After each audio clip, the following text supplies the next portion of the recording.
Eu quero convidar os irmãos a abrir suas Bíblias em Filipenses, capítulo 1, carta de Paulo aos Filipenses. Vamos dar continuidade aos nossos estudos nesta carta. Filipenses está logo depois da carta aos Efésios e antes da carta aos Colossenses. Depois de Efésios, antes de Colossenses, Filipenses.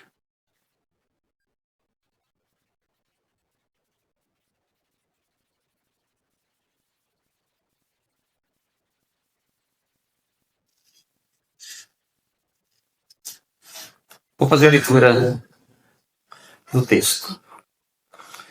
Tendo por certo isto mesmo, que aquele que em vós começou a boa obra, a aperfeiçoará até o dia de Jesus Cristo.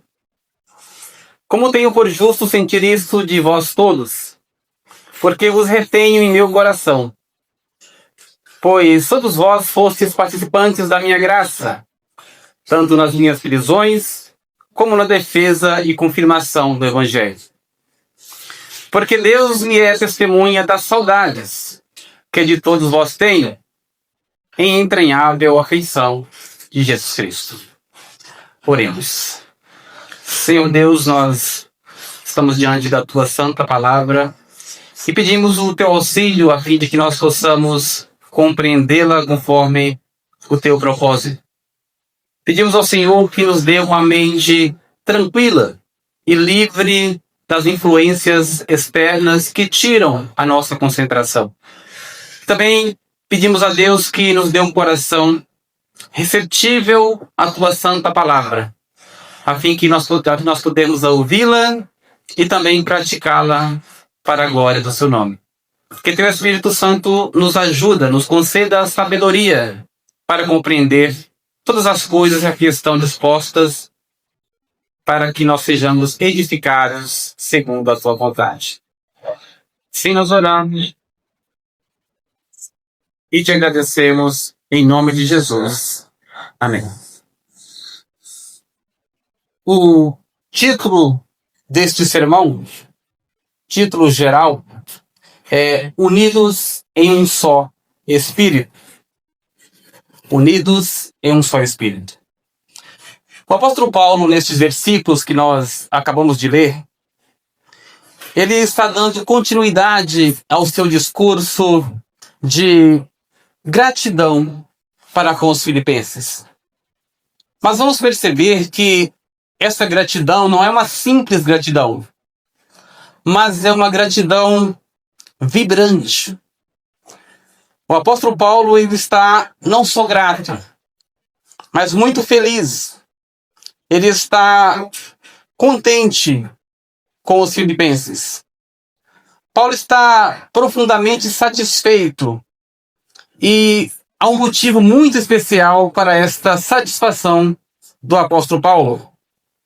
Pois, na verdade, a gratidão de Paulo expressada aqui aos filipenses, ela teve a sua origem, ela foi motivada não apenas pelo que os irmãos fizeram por ele, de atendê-lo nas suas necessidades quanto ao seu trabalho.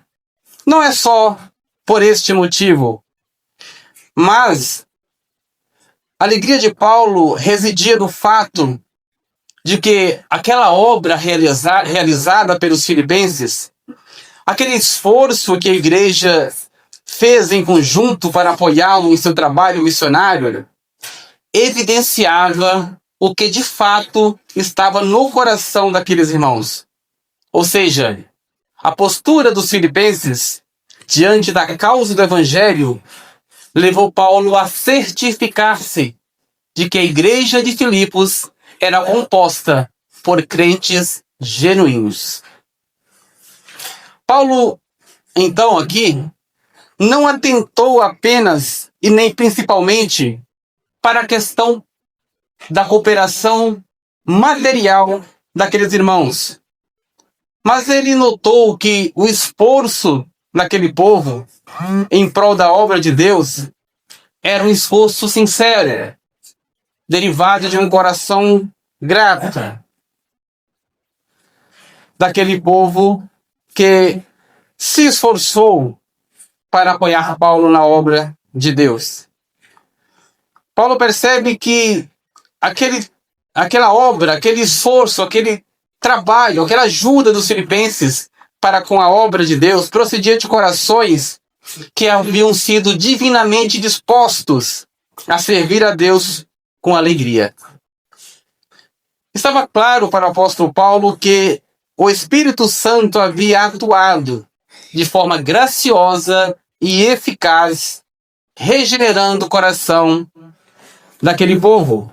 E agora estes respondiam com boas obras para a glória de Deus. Por isso que Paulo disse no versículo 3, pouco mais atrás: eu dou graças a Deus todas as vezes que me lembro de vós. Ao ver a obra dos filipenses, ao ver a atitude daqueles irmãos, Paulo remete a sua gratidão não a eles diretamente, mas agradece a Deus porque dispôs o coração daqueles irmãos para terem uma postura tão louvável diante de Deus. Paulo, ele entende e ele considera mais impactante não era a obra que os filipenses fizeram, mas era estar seguro que Deus havia feito uma grande obra na vida daquele povo. Paulo, então, ele olha para o que Deus havia feito e ele fica contente. Ele percebe que a reação ou a ação dos irmãos era resultado do que Deus havia operado na vida deles. É isso que impactou o coração de Paulo ao expressar a sua gratidão em relação à comunidade filipenses. E ele vai começar a trazer argumentos que descrevem esta sua percepção a partir do versículo 6 que nós acabamos de ler. O título que eu dei para esse versículo 6 é Unidos, ou melhor, a salvação é uma obra de Deus do começo ao fim. Esse é o título para esse versículo 6. A salvação é uma obra de Deus do começo ao fim. Veja que Paulo escreveu nesse versículo. Tendo por certo isto mesmo, que aquele que em vós começou a boa obra, a aperfeiçoará até o dia de Jesus Cristo. É uma expressão que nós usamos de forma exaustiva aqui na Cristo Vive, que diz o seguinte: as obras não salvam, mas evidenciam aqueles que são salvos. Nesse sentido, nós entendemos que a fé necessita de manifestar-se em obras para que possa ser vista, ser identificada e reconhecida. Parece que o apóstolo Paulo também tinha este mesmo entendimento.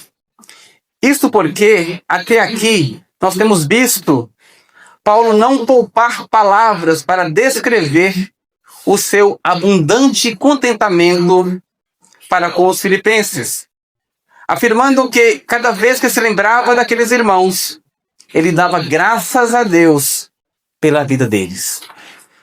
E Paulo, ele encerra o primeiro bloco do seu discurso, que nós já vimos, que foi até o versículo 5, fazendo-nos entender que a sua alegria e gratidão pelos filipenses era motivada pela cooperação daqueles irmãos para com o Evangelho. Paulo faz todo um discurso de gratidão aos filipenses, de expressão de alegria para com aquela igreja, e finaliza no versículo 5 dizendo que é pela cooperação que os irmãos deram para o Evangelho de Cristo. Aí então surgem algumas perguntas. Será que Paulo estava considerando apenas as ofertas que recebera dos filipenses? Será que o que movia o coração de Paulo, fazendo com que ele superasse até mesmo a sua delicada situação de prisioneiro, demonstrando estar alegre a despeito do sofrimento, eram os donativos que recebera dos filipenses? Será que Paulo olhava para aquelas coisas materiais? Será que era isso que movia o seu coração e o deixava cheio de esperança e cheio de alegria? É por causa da oferta dos filipenses? Era somente por isso? Se você olhar com mais cuidado para este versículo 6, vai perceber que a alegria de Paulo estava fundamentada em algo muito maior e muito mais nobre do que apenas nessas simples ofertas que recebera dos irmãos da igreja de Filipos. Embora Paulo jamais desprezasse a atitude dos filipenses. Então, olhemos mais uma vez para o versículo 6. Vocês vão decorá-lo. Diz assim: tendo por certo isto mesmo, que aquele que em vós começou a boa obra a aperfeiçoará até o dia de Jesus Cristo.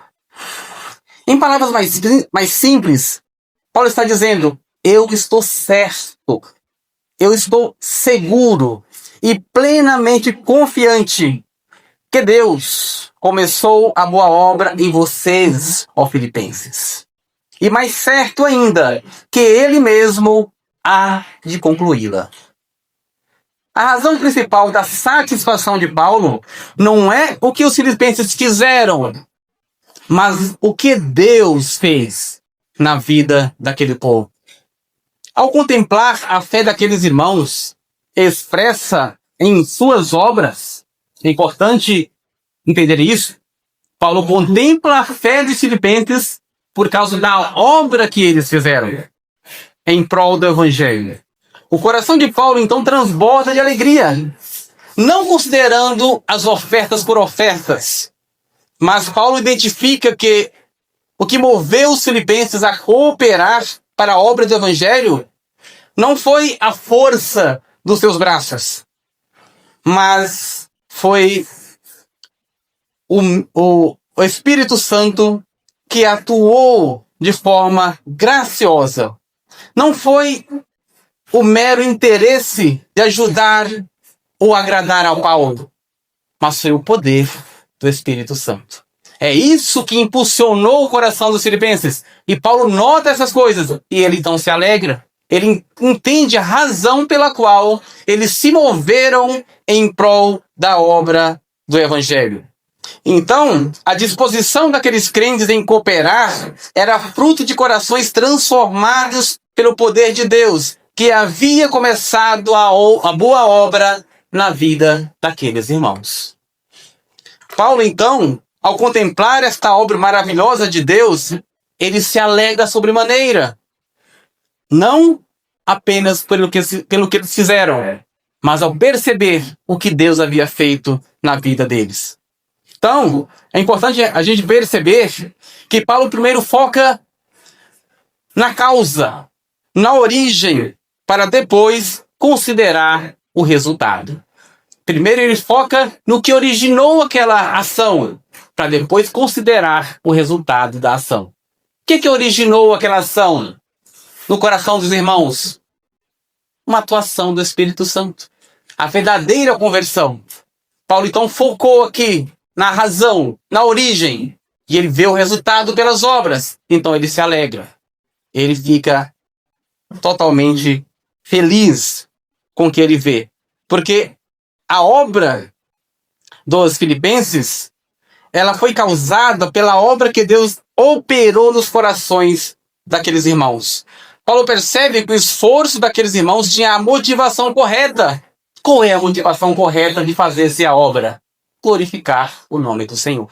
Quando Paulo vê que o esforço deles não era para agradar a ele, não era para fazer, vamos dizer, uma média com Paulo, não era para ser visto pela comunidade, mas era o resultado da transformação que havia no coração daquele povo. É isso que motiva a alegria de Paulo. Nem olhar pelas ofertas, nem olhar pelos donativos. Não é isso que fez o coração do apóstolo Paulo estremecer de alegria. Mas é a motivação pela qual os filipenses fizeram aquilo. Isso já nos faz perceber e refletir que nada adianta sermos obreiros eficientes aqui serem obreiros que estão sempre presentes para fazer a obra de Deus, entre aspas, mas se a motivação não for glorificar o nome do Senhor, isso não tem nenhuma serventia. E os líderes verdadeiros não estão interessados nisso. Os verdadeiros líderes como Paulo não estão interessados que alguém faça algo na igreja ou em prol da igreja para ser visto por eles, mas que alguém faça alguma coisa para que o nome de Deus seja glorificado. É este o propósito. Então o que alegrou a Paulo é ver que os irmãos de Filipos tinham o propósito correto ao realizar a obra do Senhor. Portanto, aqui para fechar esse versículo 6, a fim de trazer uma conclusão deste assunto, vamos olhar novamente para a sua parte A, que diz o seguinte: tendo por certo isto mesmo, que aquele que em vós começou a boa obra, a aperfeiçoará. Esta expressão de Paulo, mais uma vez, aponta para a fonte da sua alegria em relação aos filipenses, que é a certeza de que estes irmãos estavam em Cristo. Paulo olha e fala: por esta atitude, eu sei, a igreja de Filipenses verdadeiramente é uma igreja santa. De fato, o povo de Filipos é o povo de Deus. E isso consola o coração do apóstolo, mesmo vivendo situações de escassez, de prisão, de maus tratos. E depois, ele vai falar outras palavras. Ele diz: aquele que em vós começou a boa obra, a aperfeiçoará. Paulo, quando ele diz que ele tem certeza que esses irmãos iam até o fim, ele não diz isso baseado no que fizeram os filipenses. Ele está baseado na capacidade, não baseado nas capacidades de realizações dos filipenses. Mas Paulo está plenamente confiante na graça e no poder de Deus, pois é impossível que Deus comece uma obra e não a termine. Então ele percebe que havia Deus começado uma boa obra na vida dos filipenses. Como foi Deus que começou a obra, é certo que ele há de concluí-la. E depois, ele encerra o versículo dizendo: até o dia de Jesus Cristo. Ele está dizendo que este povo continuaria até o dia de Jesus Cristo. Paulo sempre viveu e trabalhou olhando para o alvo principal e final. Qual que é o alvo principal e final dos crentes? Uma vida eterna juntamente com Cristo. Então ele sempre teve este olhar escatológico, sempre considerando que um dia todos nós encontraremos com Cristo face a face. Então ele demonstra uma preocupação constante de que ele e seus irmãos, naquele grande dia, pudessem se apresentar diante do Mestre dignos e maduros. Paulo tem esta preocupação. Quanto aos filipenses, Paulo está confiante, plenamente confiante, porque eles estavam demonstrando o fruto de um verdadeiro arrependimento, através do amor demonstrado por Cristo e por sua obra, como uma marca de uma verdadeira conversão. É isso que fazia Paulo estar alegre. É isso que Paulo diz: sempre quando lembro de vós, ó Filipenses, eu dou graças a Deus, porque ele fez uma maravilhosa obra no meio e em vocês. Estava seguro de aquela sua igreja que ele plantou, de fato estava em Cristo. E isso trazia consolo para a sua alma. No versículo seguinte, Paulo vai aprofundar ainda mais o seu senso de gratidão e comunhão para com os filipenses. Então ele escreveu no versículo 7 as seguintes palavras: como tenho por justo sentir isso de vós todos, porque vos retenho em meu coração, pois todos vós fostes participantes da minha graça, tanto nas minhas prisões, como na defesa e confirmação do Evangelho. O título que eu dei para este versículo é Unidos por Cristo. Unidos por Cristo. Na primeira parte deste versículo diz: como tenho por justo sentir isto de vós todos, porque vos retenho em meu coração. Paulo aqui está dizendo aos filipenses que entre eles e Paulo existe um elo inquebrável. Entre os filipenses e Paulo existe um elo inquebrável. E que por isso ele não poderia sentir a respeito deles nada menor ou menos profundo do que esta contínua e fraternal afeição por aqueles irmãos. Ele diz: olha, a nossa união é de forma que eu não tenho como sentir por vocês algo menor do que isso. De modo que, enquanto Paulo estava preso em cadeias, os filipenses também estavam presos, mas presos no seu coração, presos no seu pensamento. Estavam guardados na mente de Paulo, que apesar de geograficamente distantes, Paulo contava com eles como seus fiéis companheiros de luta.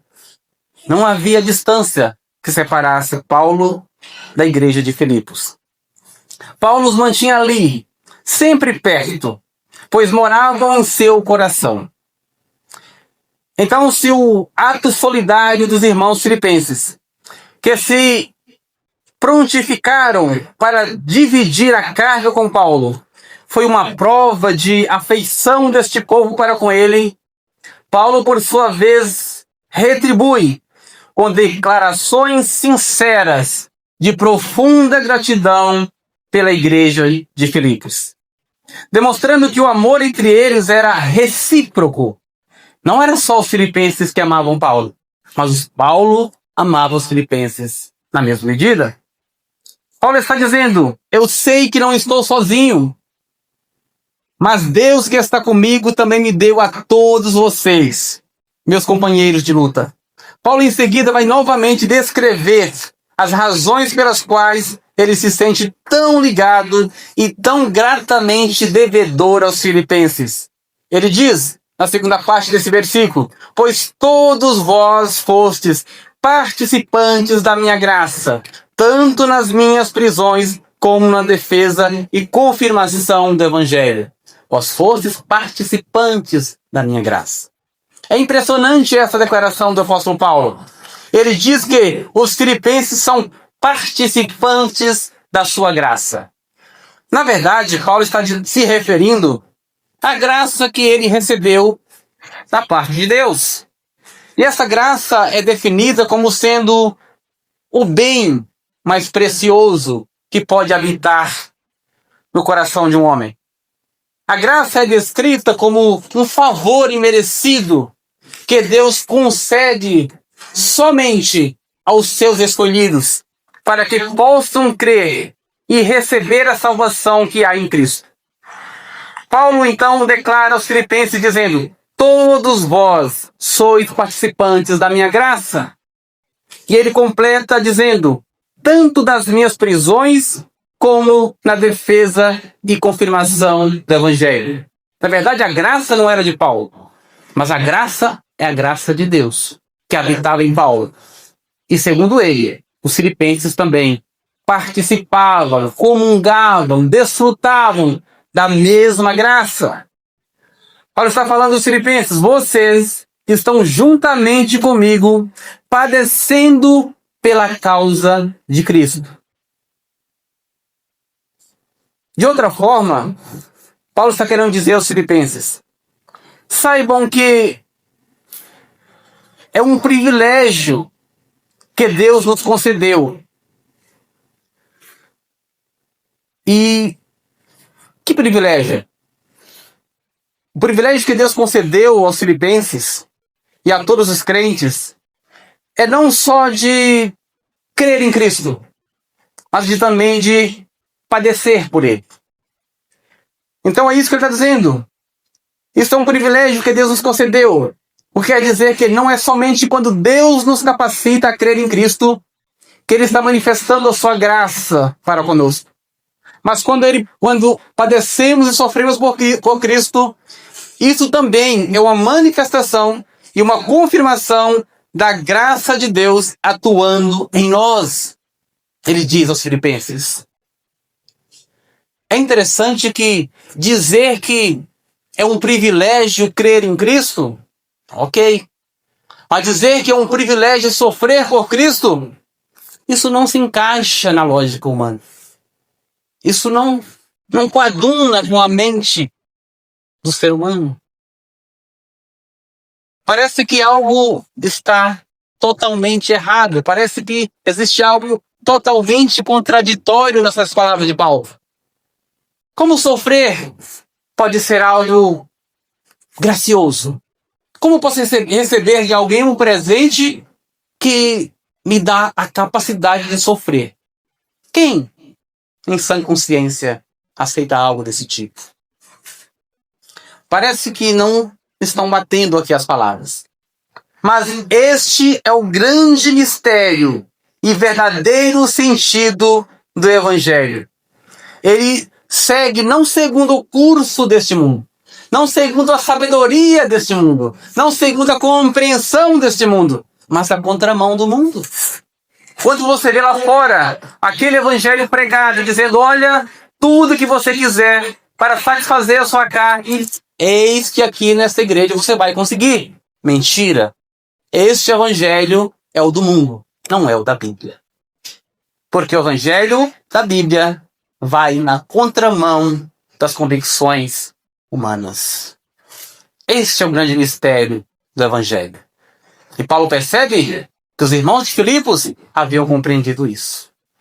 Eles andavam na contramão do mundo, mas a favor do Evangelho de Cristo. Paulo vai deixar esse pensamento ainda mais claro, aqui mesmo em Filipenses, no versículo 29. Veja o que Paulo disse. Porque a vós foi concedido, ou seja, a vós Filipenses, estava falando para eles, porque a vós foi concedido em relação a Cristo, não somente crer nele, como também padecer por ele. Você aceita esse privilégio de padecer por Cristo? Tenho que dizer para você que não há como negociar isto. Não tem como aceitar o Evangelho somente das benevolências, dos prazeres. Ou você aceita o combo inteiro, ou não terá negócio. É assim que funciona. O Evangelho implica-se padecer pela causa de Cristo. E todo esse discurso do apóstolo Paulo, ele está amarrado às suas orações de gratidão a Deus pelos filipenses, por causa da cooperação destes para o Evangelho. E também ao seu contentamento, a sua alegria em relação a estes irmãos, tendo a certeza de que a obra destes foi primeiramente motivada pela obra de Deus em suas vidas. Paulo, com esta declaração de que os filipenses participavam da sua graça, ou da mesma graça que ele está afirmando que aqueles irmãos, assim como ele, seguramente estavam em Cristo.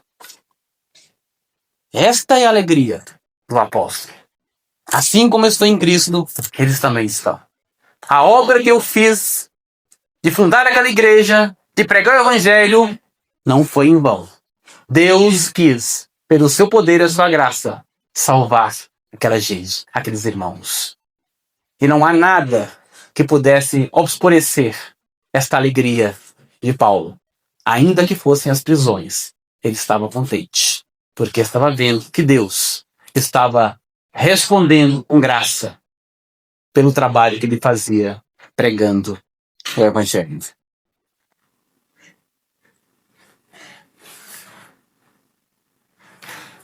Então Paulo entende que Cristo foi quem os aproximou e criou neles, em Paulo e os Filipenses, este vínculo fraternal, sincero e duradouro, ao ponto de que a distância não era capaz de separá-los.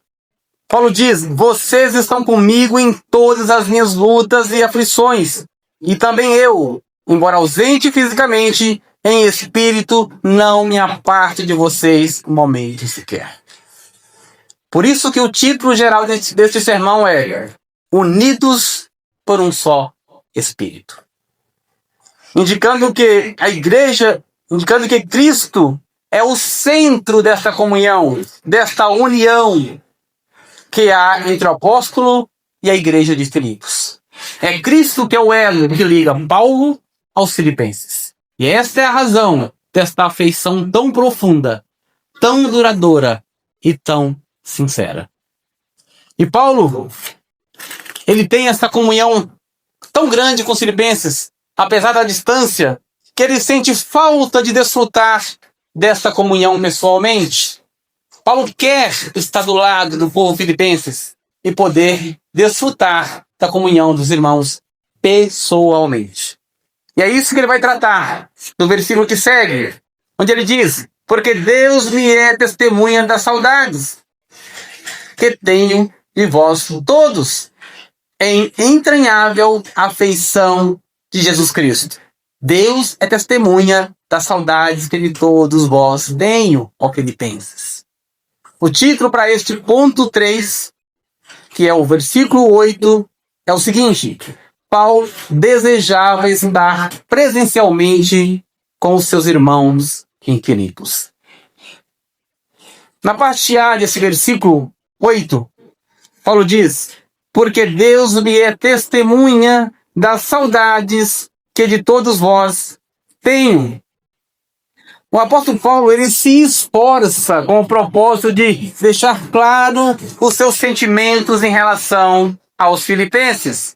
Ele faz quase que um juramento, apelando para Deus como sua testemunha, a fim de que aqueles irmãos tivessem plena certeza e que não houvesse espaço para que tivessem dúvida do quanto ele sentia a falta de estar junto deles. Ele queria que eles tivessem certeza disso. Por isso que está a gratidão de Paulo. Ele quer que isso fique evidente, que ele está muito grato e muito feliz com os irmãos. E ele diz: olha, Deus é testemunha das saudades que eu tenho de vós. Não duvidem do que estou falando. A palavra usada aqui é saudades. É uma palavra de difícil tradução para um outro idioma, porque só tem no vocabulário brasileiro ou português, né? Tem outras pessoas que falam português, outros países. Então, só tem essa palavra no português. Ela não tem uma tradução para outro idioma. Mas a palavrinha em grego, que foi o que Paulo usou para escrever este texto, que expressa assim algo mais próximo, né? Um equivalente próximo é a palavra nostos, que expressa o desejo de voltar para casa depois de uma longa viagem. Voltar para junto de sua família depois de uma longa viagem. Na verdade, Paulo nutria este sentimento familiar com os filipenses. Em relação aos filipenses, Paulo sentia um laço familiar. Ele desejava ardentemente reencontrar a sua primeira filha na fé. Por que primeira filha na fé? Os irmãos devem se lembrar que a igreja em Filipos foi a primeira igreja que Paulo fundou. Foi a primeira igreja que Paulo fundou na sua missão, nas suas viagens missionárias. Paulo primeiro fundou a igreja de Filipenses. E ele sentia uma ardente vontade de retornar lá onde Paulo morou por um tempo. E de fato ele e seus companheiros receberam todo o apoio daquela pequena comunidade. Inclusive viveram como membros da família de Lídia. Naquela época, naquele contexto, né, cultural, quando a pessoa ia ficar um tempo maior na casa de alguém, ele já era considerado membro da família. Então não é à toa que Paulo tem essa afeição, esse apego pelos filipenses.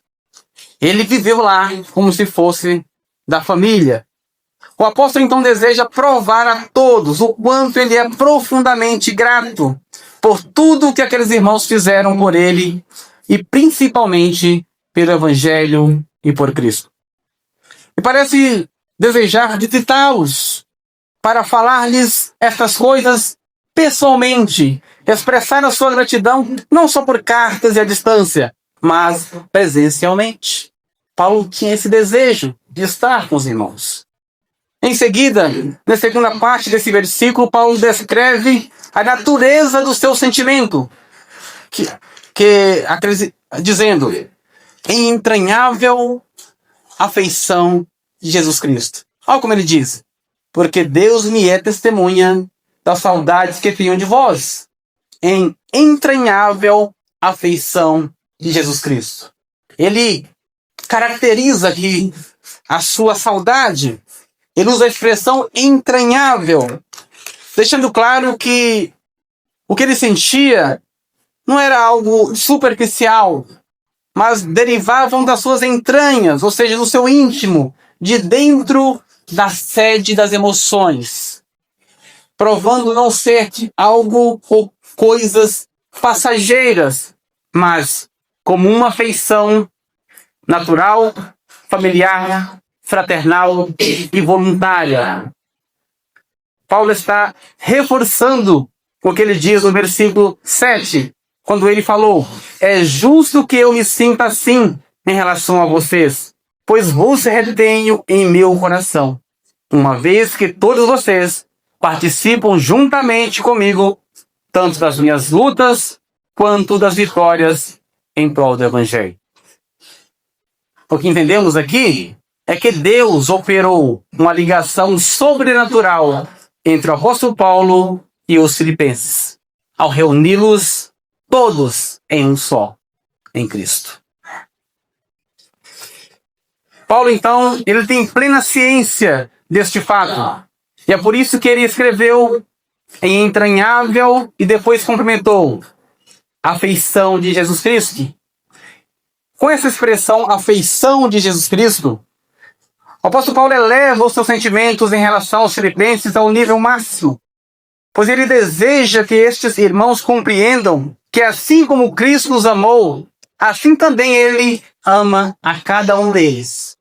É isso que ele quer dizer com essa expressão, afeição de Jesus Cristo. Assim como aquele povo foi amado por Cristo, Paulo também os ama.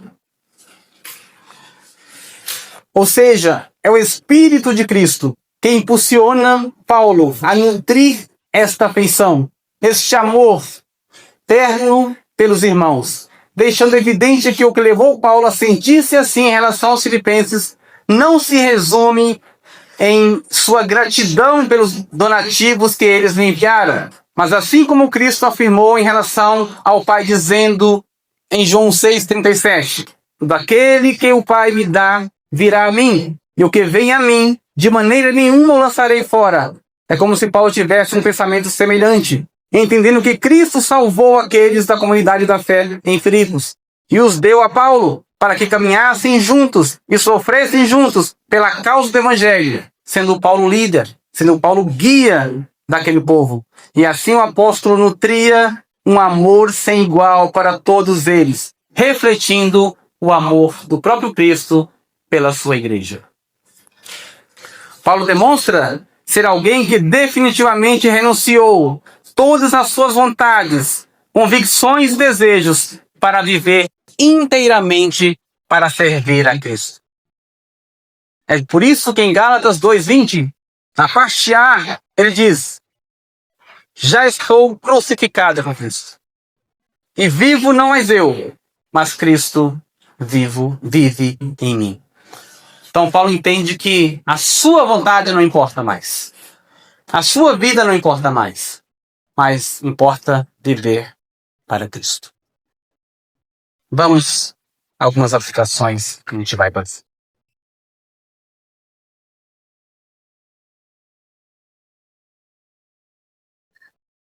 Primeiro, Paulo afirmava estar certo de que Deus, quem começou a boa obra na vida dos filipenses, haveria de concluí-la. Logo, isso deve ser um consolo para todos os crentes. Se Deus começou uma boa obra em nós, ou em nossos irmãos, ainda que você perceba alguma dificuldade na caminhada deles ou na nossa, algum tropeço, algum desvio, mas se de fato foi Deus que começou a obra, tenha certeza que Ele a concluirá até o fim. Quando olhamos para o nosso presente e examinamos os fatos que indicam, que apontam para a tendência do futuro, não temos uma boa perspectiva. Você tem boas perspectivas referente ao mundo no futuro?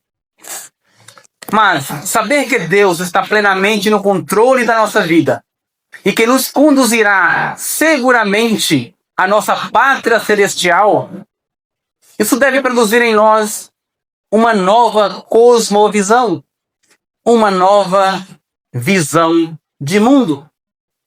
O crente não enxerga o mundo como os ímpios enxergam.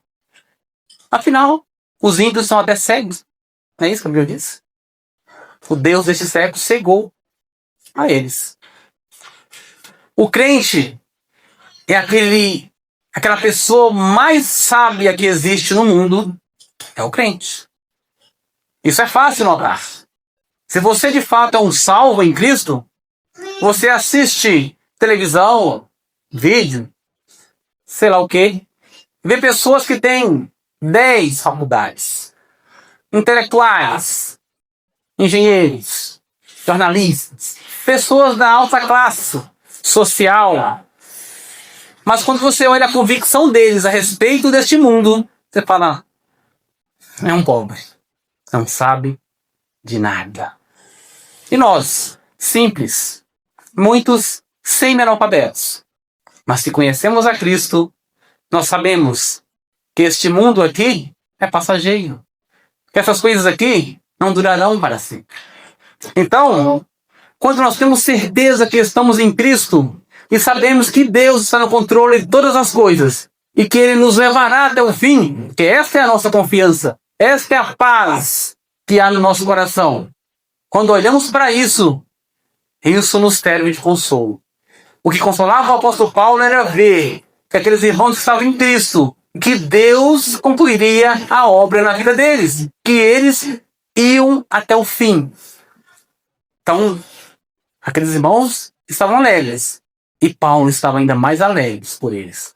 Então, esta verdade que Paulo ensina, que aquele que começou a boa obra em nossa vida, a concluirá até o fim, deve trazer consolo para o nosso coração. Então, isso deve produzir em nós uma nova visão de mundo, onde os desafios que enfrentamos no presente e os rumores de um mundo, de um futuro incerto para este mundo, não deve nos abalar. O crente não vive abalado com as más notícias. Preocupação é normal. Precaução é necessária. Prudência é sabedoria. Mas excesso de ansiedade por causa dos rumores deste mundo é, no mínimo, imaturidade espiritual. Se não for, falta de conversão. Então isso é uma alerta para nós. Então, nós não devemos nos abalar. Mas como o próprio Paulo, escrevendo aos Romanos, disse, as aflições deste tempo presente não são para comparar com a glória que em nós há de ser revelada. Vou até falar de novo. As aflições deste tempo presente não são para comparar com a glória que em nós há de ser revelada. Romanos 8:18. Portanto, se Deus começou a boa obra em você, meu irmão, ou seja, se você decidiu por Cristo, esteja seguro em Cristo. Você não precisa temer o mundo e a destruição que está destinada aos incrédulos. Você não precisa temer a essas coisas. Todavia, se você ainda não recebeu Cristo como seu único e suficiente Salvador, você está à mercê da sua própria sorte. Você não tem nenhum controle sobre o seu futuro, nem o seu presente. Mas Cristo pode mudar isso se sinceramente confessar a Deus os seus pecados e depender unicamente do sacrifício de Cristo para que receba o perdão e tenha a sua comunhão restaurada com o Senhor. A questão que aparece é: qual a sua atual situação diante de Deus hoje? Você está em Cristo? A boa obra começou na sua vida? Segundo, Paulo demonstra nesta carta estar muito contente com os filipenses. E nós aprendemos que a principal razão para este sentimento de Paulo era o fato de que, por trás das obras do povo filipense, Paulo identificou uma fé genuína em Cristo. Era isso. Paulo vê as obras daquele povo e fala: esta obra desse povo não tem nenhuma origem a não ser em um coração que foi regenerado pelo poder do Espírito Santo. Ele detectou isso. Agora, quando você olha para as suas próprias obras hoje, o que elas revelam sobre você? Quem domina as suas atitudes? Ainda é o velho homem que opera? Ou é o Espírito Santo que dirige a sua vida?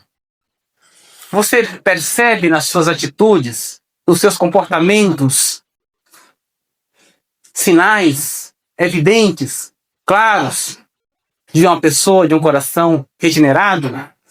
Quando você compara as suas obras de hoje com as suas obras de outrora, você percebe a diferença que há entre elas? Tem você a certeza de que é um novo homem e uma nova mulher? Ou será que as suas práticas de antes não diferem nada com suas práticas de agora?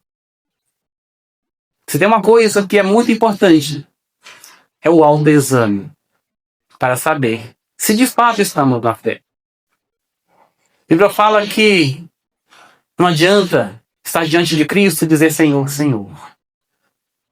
Se as suas obras não procederem de um coração regenerado, você terá naquele dia a pior das respostas, ou pior das falas de Cristo: apartai-vos de mim, eu não vos conheço.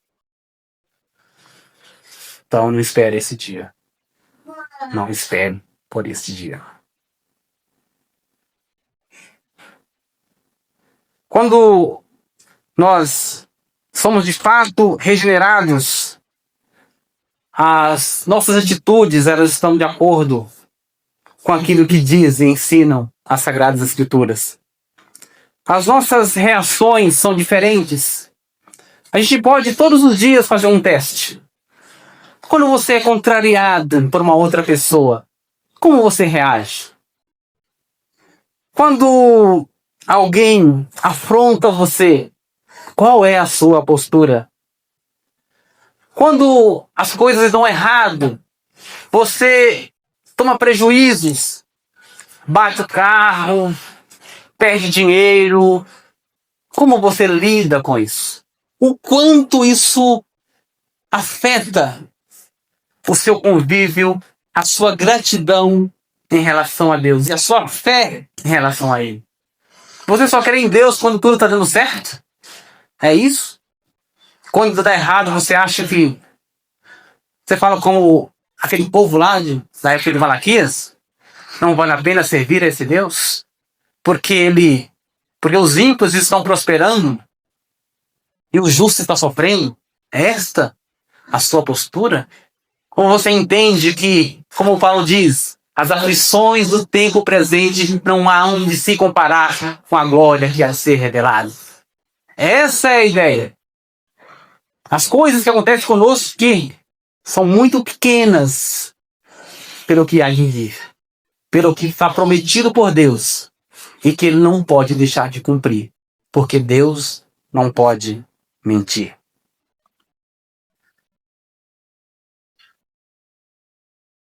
Então,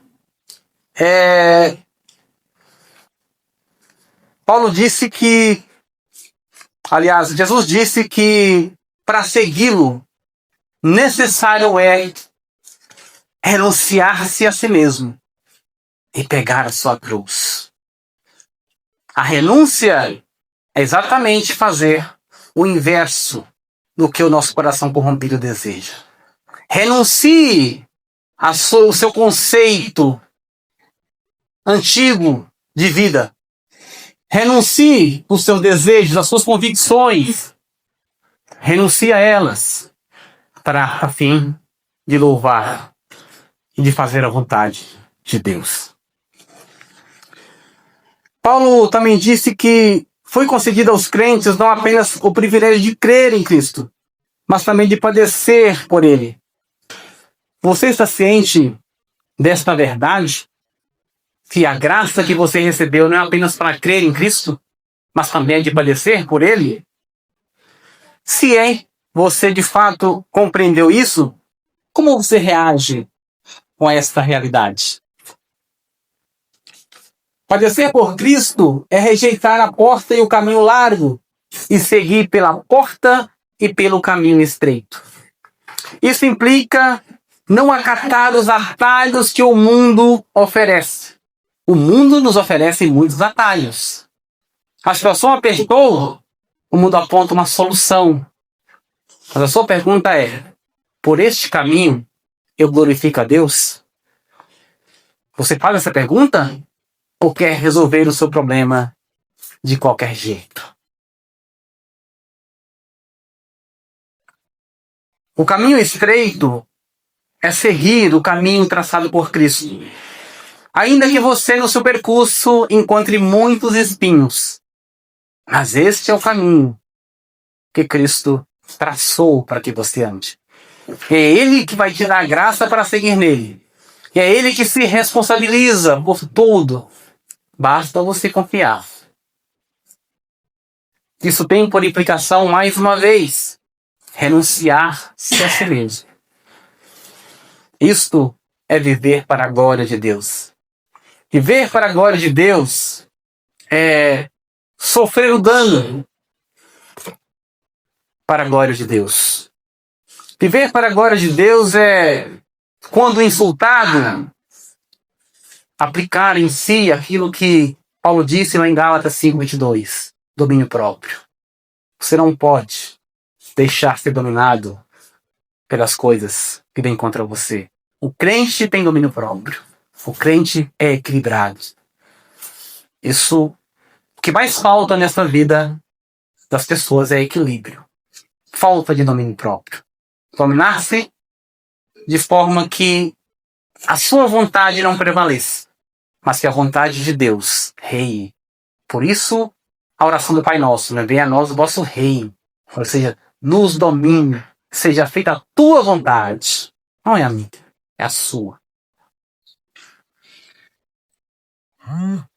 Viver para a glória de Deus é quando caluniado, o cristão ora por estes que o perseguem.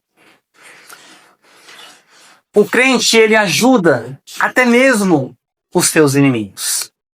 Não é porque ele acha bonitinho, mas é porque isso é viver para a glória de Deus. E não se esqueça que quando você recebeu a graça para crer no Evangelho e foi salvo por ele, você saiu de debaixo do domínio de um senhor chamado pecado. Mas agora você está debaixo do domínio de outro senhor chamado Cristo.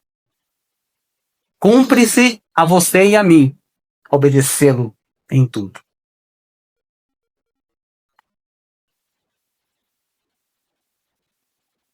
Eu quero concluir então. Paulo garante aos filipenses que Deus completaria a boa obra que havia começado na vida deles. Essa ideia de começar e completar, referente à questão religiosa, era algo que estava na mente dos leitores desta carta. Porque Filipos estava num contexto pagão. Muitos daqueles irmãos vieram de religiões pagãs. E ao iniciar-se nessas falsas religiões, as pessoas acreditavam e tinham a esperança que aquele Deus, ou aqueles deuses que eles começaram a servir, seriam capazes de protegê-los e suprir os seus adoradores de tudo que fosse necessário para esta vida. Então, quando aquele povo iniciava-se em uma religião pagã, a expectativa deles é que aquele Deus pagão fosse capaz de supri-los de todas as suas necessidades, mandando chuva, fazendo os seus animais multiplicarem, a sua plantação prosperar. Eles criam que esses deuses seriam capazes de fornecer todas essas coisas a eles. E muitos naquela época já criam também que estes deuses eram capazes de proporcionar-lhes uma nova vida de prazeres após a morte. Eles criam também que esse Deus não apenas supriu as suas necessidades presentes, mas que esses deuses também poderiam supri-los no sentido de que depois da morte também poderiam desfrutar de prazeres, de uma vida agradável. Paulo pega este contexto para deixar claro para aquele povo que esse Deus ao qual creram verdadeiramente poderia e já havia garantido todas essas coisas aos seus fiéis. E que eles estavam seguros quanto aos cuidados de Deus nesta vida e também tinham garantia de uma vida de gozo pleno em tempos vindouros. A expectativa que eles tinham a respeito dos deuses pagãos, Paulo fala, olha, o Deus que vocês agora servem vai garantir a vocês, já garantiu a vocês, o cuidado de vocês nesta vida atual e também uma vida de gozo no futuro. Aqueles irmãos abraçaram essa fé. E Paulo percebeu isso. Viu que eles tinham essa certeza que o Deus que eles serviam de fato, cuidava deles e garantia a eles que no futuro, quando Cristo aparecesse, manifestasse, então seriam plenamente salvos deste mundo das suas maldades e poderia desfrutar com Deus uma vida plena. Paulo diz, olha, os deuses que vocês servem, ele seguramente proporcionará isso a vocês. Portanto, meus irmãos, tenham a mesma certeza disso. Se você está em Cristo, tenha a mesma certeza disso. Pois o Cristo que Paulo pregou aos filipenses naquela época, ele é o mesmo. Cristo é o mesmo. Ontem, hoje e eternamente. Amém? Vamos orar. Senhor Deus, nós te louvamos por esta graciosa palavra da sua parte. Nós estamos também felizes porque cremos que Cristo é aquele que nos sustenta nesta vida e na vida vindoura. Que diante das dificuldades que nós enfrentamos no dia a dia, essa esperança nunca seja ofuscada por nada dessas coisas, mas que mesmo diante de situações adversas e de coisas que nos desafiam e que muitas vezes nos entristecem e que nos frustram, que isso não seja a razão pela qual a nossa fé seja enfraquecida, mas que possamos, assim como Paulo, compreender que as adversidades deste mundo presente não são de comparar com a glória que em nós há de ser revelada. Que sejamos fortalecidos pela tua presença e que possamos viver felizes, ainda que a despeito das dificuldades que enfrentamos. E que possamos, em gratidão a tudo isso, viver para a glória do teu santo nome, renunciando à nossa vontade, renunciando os nossos desejos a fim de glorificar e engrandecer o nome de Cristo. Que todas a nossa caminhada, que toda a nossa vida possa render glórias ao Senhor. Que todos os nossos planos, as nossas vontades possam passar pelo crivo das Sagradas Escrituras. Que assim como Paulo, nós também possamos dizer que agora nós não vivemos mais, mas que Cristo é que vive em nós. E é para Ele que nós vivemos. E a Ele que nós servimos. E a Ele queremos agradar. Que o Senhor nos dê graça, nos ajude, para que possamos assim viver para a glória do Seu nome. Nós te agradecemos pela Tua santa palavra. Em nome de Jesus.